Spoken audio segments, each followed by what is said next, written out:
बचाओ बेटी पढ़ाओ जीवन का आधार है। बेटी संसार की मूरत है। आज हमारे 21वीं सदी के भारत में जहाँ एक और चांद पे जाने की बातें हो रही है, दूसरी ओर भारत की बेटियां अपने अपने घर से निकलने पर भी कतराती हैं। बेटी बचाओ बेटी पढ़ाओ अभियान को एक योजना है। इन लोगों की सोच से जुड़ी सामाजिक विषय से कोई कठिन कार्य नहीं जो बेटा कर सके और बेटी न कर सके। ये भी देश की प्रगति में समान रूप से भागीदार है। कुछ माता पिता को बेटियों को इस दुनिया में आने से पहले ही माँ की कोख में मार दी जाती है। कुछ माता पिता को बेटियों को दुनिया में आने से पहले ही माँ की कोख में मार दी जाती है।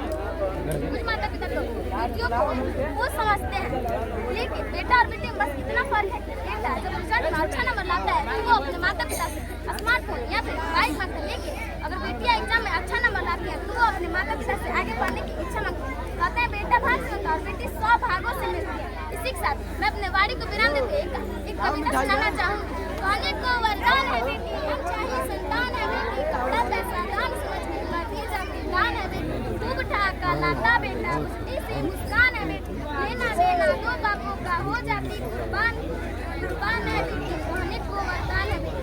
इसी के साथ मैं रानी लक्ष्मीबाई आप सभी के समक्ष ये प्रतिज्ञा करती हूँ कि जब तक मेरे शरीर में रक्त है और जब तक मेरी सांसों में प्राण है और जब तक मेरी हृदय में धड़कन है, मैं पूर्ण इच्छा से अपने भारत की सेवा करूँगी, नहीं झुकने दूंगी अपने भारत के।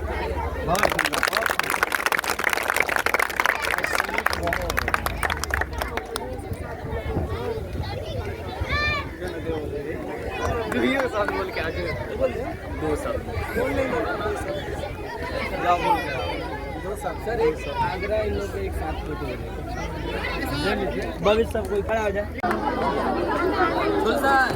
बना लिया क्या? दीदी बनाई है हमने। ठीक है।